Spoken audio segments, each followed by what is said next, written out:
warriors who rewrote history. Let them win who deserve victory! The cry echoed across the burning streets of London in 60 CE as Queen Boudica stood triumphant atop her war chariot, copper hair blazing in the firelight.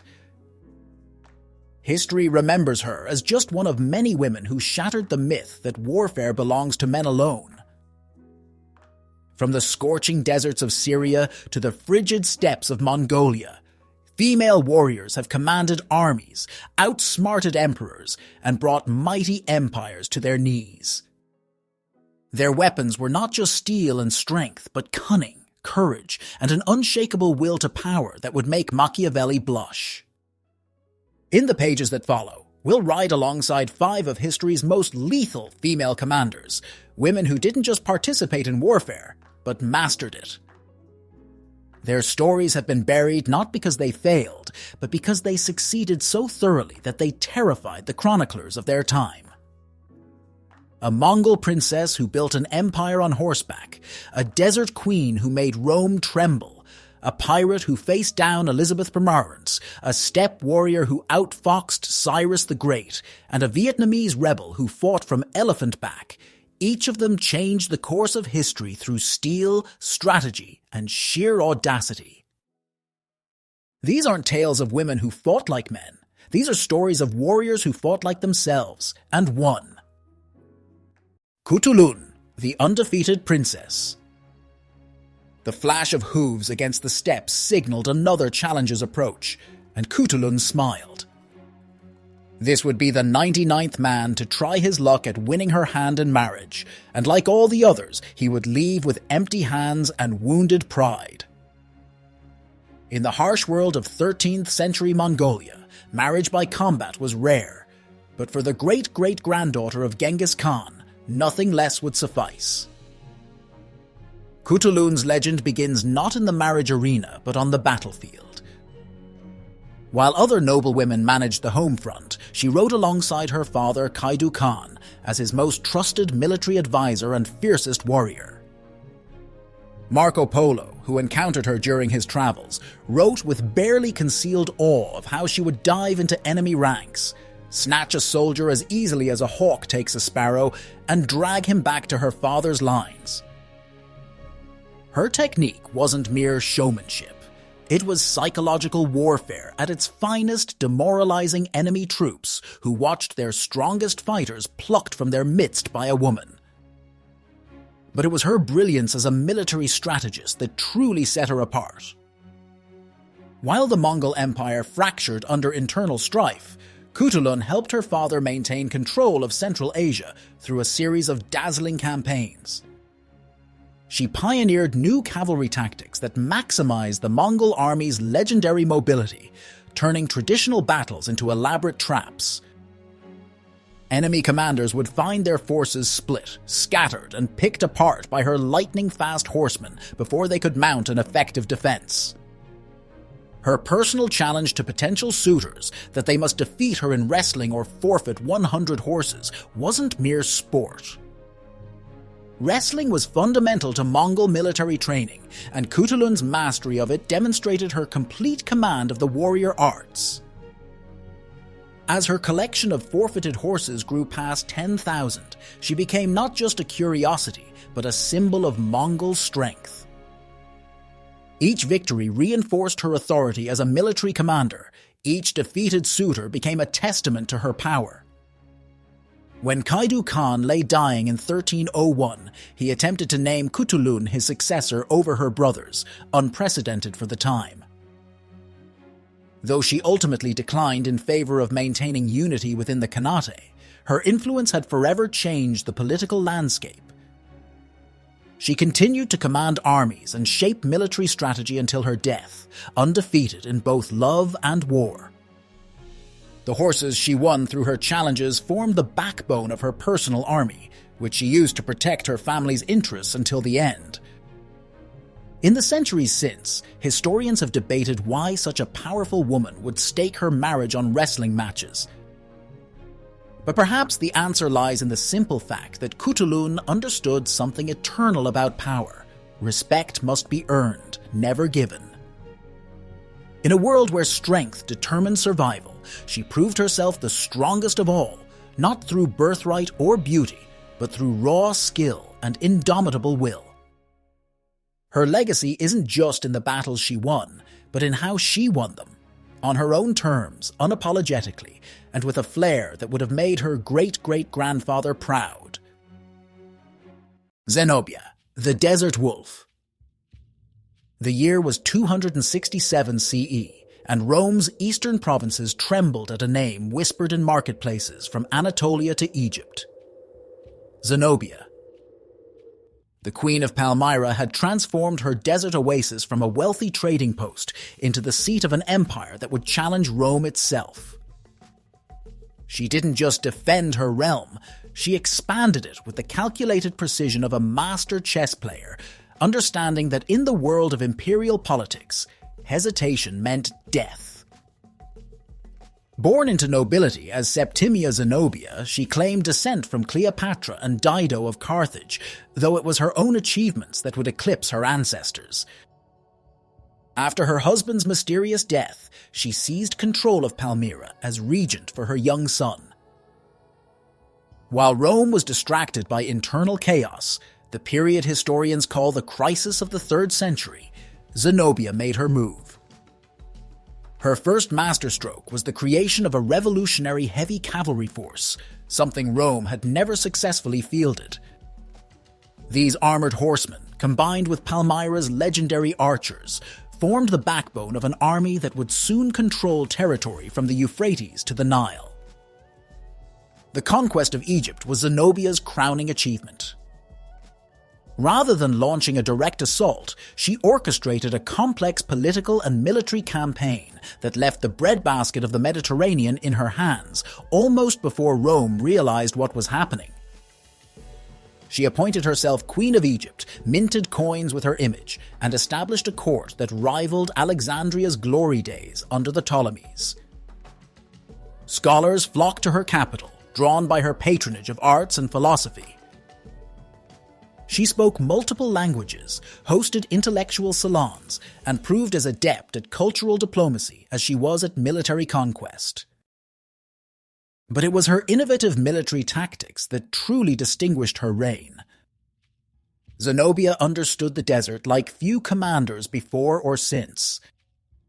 Her armies moved at night to avoid the scorching sun, used sophisticated signal systems to coordinate across vast distances, and developed a network of water caches that allowed her forces to appear seemingly out of nowhere to strike at Roman positions. The Romans, accustomed to fighting set-piece battles along predictable supply lines, found themselves outmaneuvered by an enemy that seemed to materialize from the sand itself. When Emperor Aurelian finally moved to crush her empire in 272 CE, Zenobia orchestrated a defense that would be studied for generations. She transformed Palmyra into a fortress, using innovative engineering to strengthen its walls and create multiple layers of defense. When battle was joined, she fought alongside her troops, directing operations from horseback and reportedly matching any soldier in endurance. The siege of Palmyra became legendary, with Zenobia personally leading cavalry raids against Roman supply lines. Ultimately, superior Roman numbers prevailed, but even in defeat, Zenobia maintained her dignity and mystique. According to some accounts, she attempted a daring escape on a dromedary camel but was captured at the Euphrates. Brought before Aurelian in golden chains she had reportedly commissioned herself, she faced her conqueror not as a supplicant, but as an equal.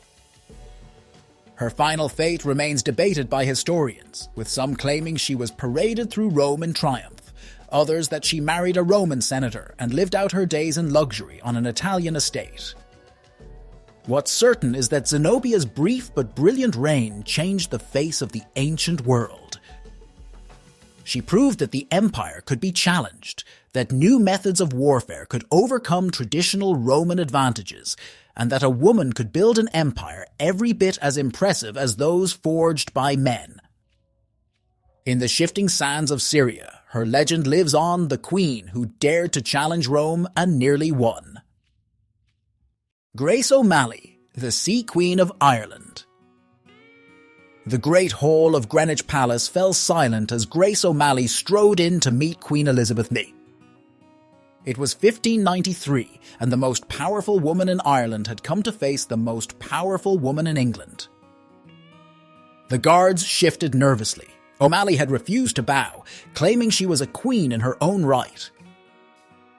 More shocking still, she carried a dagger beneath her skirts, having declared to the guards that she couldn't know for certain if she was truly in the presence of friends. Elizabeth, rather than taking offense, was amused by this brazen display of defiance. Here, at last, was someone who spoke to her as an equal.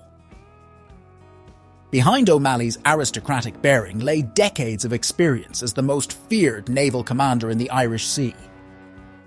She had transformed her inheritance of a few trading ships into a maritime empire that controlled the waters off Western Ireland through a combination of military might and political cunning. Her flagship galleys were specially modified for speed and combat, featuring reinforced rams and innovative sliding gun ports that allowed her crews to fire in rough seas when other ships could not. She established a network of coastal strongholds, each positioned to monitor shipping lanes and provide refuge for her fleet. The meeting with Elizabeth had been prompted by the imprisonment of O'Malley's son by the English governor of Connacht. Rather than simply petition for his release, she demonstrated her power by orchestrating a daring rescue mission. With just 2 galleys, she blockaded Galway harbour, threatening to strangle English trade unless her son was freed. When the governor attempted to wait her out, she responded by capturing several merchant vessels and extracting ransoms that crippled the local economy. The English authorities quickly learned that it was cheaper to negotiate with O'Malley than to fight her. Her naval tactics were revolutionary for their time.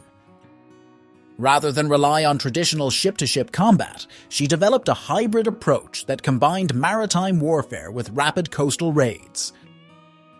Her crews were trained to transition seamlessly from naval combat to land operations, allowing them to strike targets that thought themselves safe behind castle walls. She personally led many of these operations, earning the nickname Dark Lady of Duna for her ability to appear suddenly from the sea and vanish just as quickly.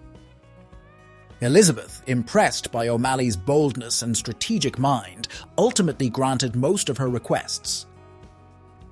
The Irish chieftain had achieved through direct negotiation what others had failed to win through years of rebellion. She returned to Ireland with her authority enhanced rather than diminished, having secured both her family's interests and her maritime empire. In her later years, she continued to defend Irish waters against all comers, whether they flew English colours or those of rival clans. When she died, supposedly at age 73, she was still active in commanding her fleet, the only monarch in Irish history who truly ruled the waves. O'Malley's legacy lies not just in her military achievements, but in her understanding that true power comes from controlling vital resources, in her case, the sea lanes that were the lifeblood of trade. She built her empire not through traditional land warfare, but by mastering the elements that others feared. In doing so, she created a new model of maritime power that would influence naval warfare for generations to come. Her meeting with Elizabeth remains a testament to the respect she commanded. 2 queens, each formidable in her own right, recognizing in the other a worthy adversary and perhaps a kindred spirit.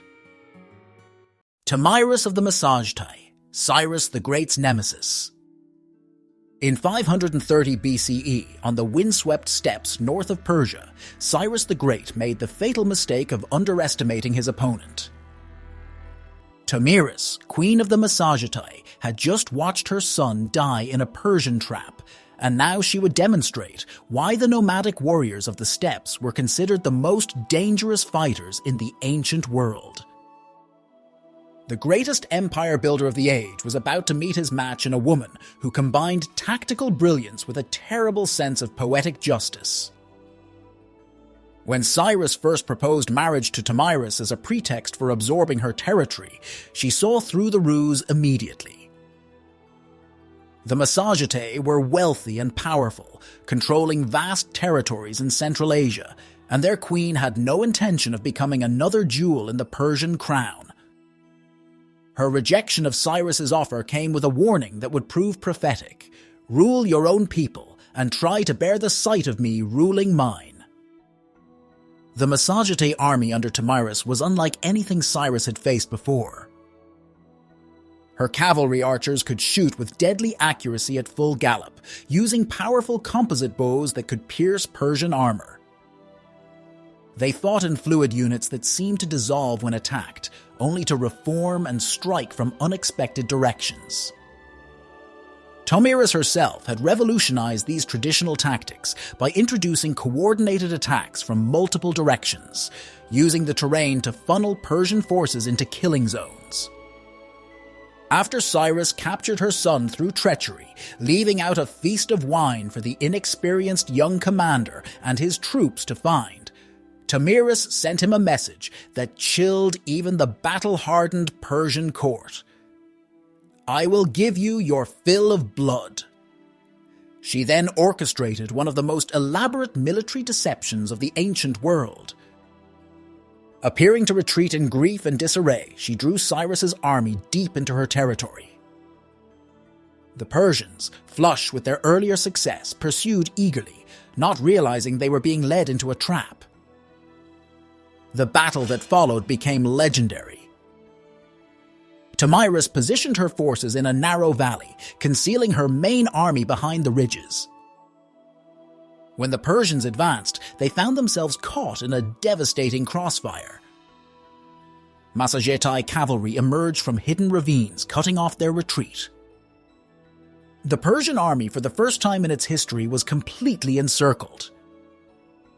Cyrus himself fought bravely, but fell in the battle, and Tomyris fulfilled her promise in a way that would be remembered for centuries.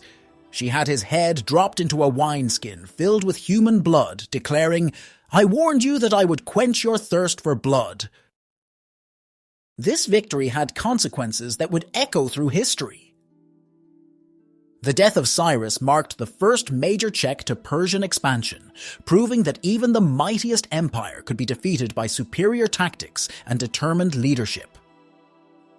Tomyris had demonstrated that the complex military organizations of settled empires could be overcome by the mobility and flexibility of steppe warriors, a lesson that would be repeated throughout history, from the Parthians to the Mongols. The brilliance of Tomyris lay not just in her victory, but in how she achieved it. She turned Cyrus's strengths against him, using his confidence and aggression to lead him into a situation where his superior numbers and heavy infantry became a liability rather than an asset.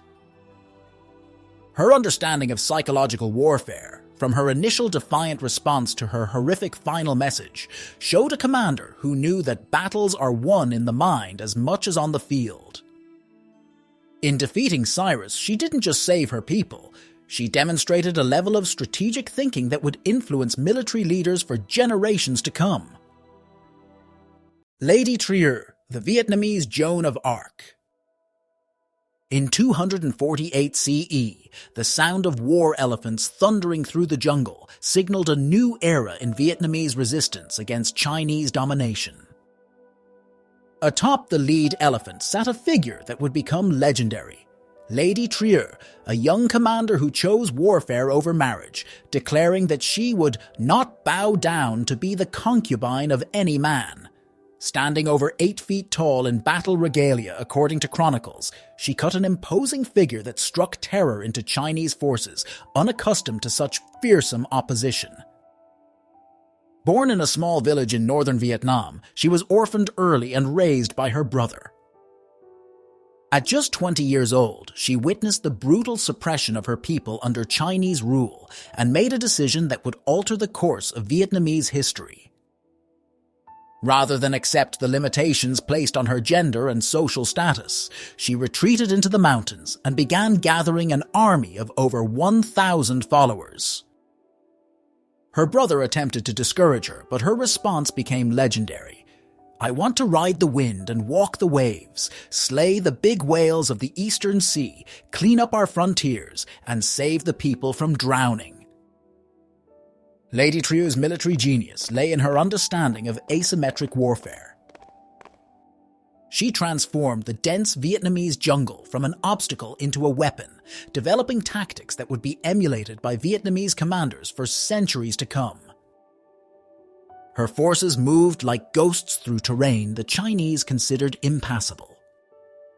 She pioneered the use of elephants in guerrilla warfare, something previously thought impossible, using the massive beast to crash through Chinese formations at unexpected moments and vanish back into the jungle before reinforcements could arrive. Her most innovative contribution to military science was her development of what would now be called psychological operations. She cultivated a dramatic appearance in battle, wearing golden armor and riding her war elephant. Chinese chronicles describe her as a supernatural figure, claiming she had a voice that rang like a temple bell and eyes that flashed like lightning. This carefully crafted image served a tactical purpose. Chinese soldiers, already unnerved by jungle warfare, often broke ranks at the mere sight of her approaching through the mist. For several months, Lady Trieu's forces ran circles around the Chinese army, striking at will and disappearing before retaliation could be mounted. She targeted supply lines and isolated garrisons, gradually wearing down Chinese control of the region. The Chinese commander Wu Yan was forced to commit ever larger forces to combat what he initially dismissed as a minor uprising, only to find his conventional tactics useless against an enemy that refused to fight on his terms. When the Chinese finally managed to defeat her through sheer weight of numbers, they found that military victory didn't end her influence. Lady Trieu had shown that resistance was possible, that the mighty Chinese army could be fought to a standstill by properly led indigenous forces. Her tactics would be studied and replicated by Vietnamese commanders facing foreign invasion for generations to come. The Chinese were so impressed by her abilities that they attempted to co-opt her legend, offering to build temples in her honor if the Vietnamese would accept Chinese rule. Instead, she became a symbol of independence that inspired resistance movements for centuries. Today, streets throughout Vietnam bear her name, and her story is taught to schoolchildren as an example of indomitable spirit in the face of overwhelming odds. But beyond the legend lies the reality of a brilliant military innovator who understood that victory doesn't always mean defeating your enemy in open battle. Sometimes it means showing your people that resistance is possible and giving them the tactical tools to carry on the fight. The legacy of steel. History has a way of forgetting what it finds inconvenient. For centuries, these 5 warriors were relegated to footnotes, their achievements dismissed as exaggerations or stripped of their military genius. But the earth remembers what chronicles try to forget. Archaeological discoveries continue to validate their stories. Palmyrene coins bearing Zenobia's stern profile, Irish castle foundations modified to grace O'Malley's naval specifications, Mongol armor designed for a woman of Khutulun's stature, mass graves from Tomyris' great victory, and the distinctive elephant-mounting platforms from Lady Trieu's campaigns. More than individual battles or conquered territories, these commanders left behind something far more valuable: a revolution in military thinking. Khutulun's cavalry tactics would find echo in the Mongol conquest that reshaped Asia. Zenobia's desert warfare strategies would influence Arab military doctrine for centuries. O'Malley's integration of naval and land operations would prefigure modern amphibious warfare. Tomyris' masterful use of terrain and psychological warfare would be studied by steppe warriors for generations. Lady Trieu's guerrilla tactics would become a blueprint for resistance movements across Southeast Asia. Yet perhaps their greatest legacy lies not in the battles they won, but in the barriers they broke. Each of these women seized power in societies that never intended them to have it, and each succeeded through innovation rather than imitation. They didn't win by fighting like men. They won by fighting like themselves, bringing new perspectives to the art of war.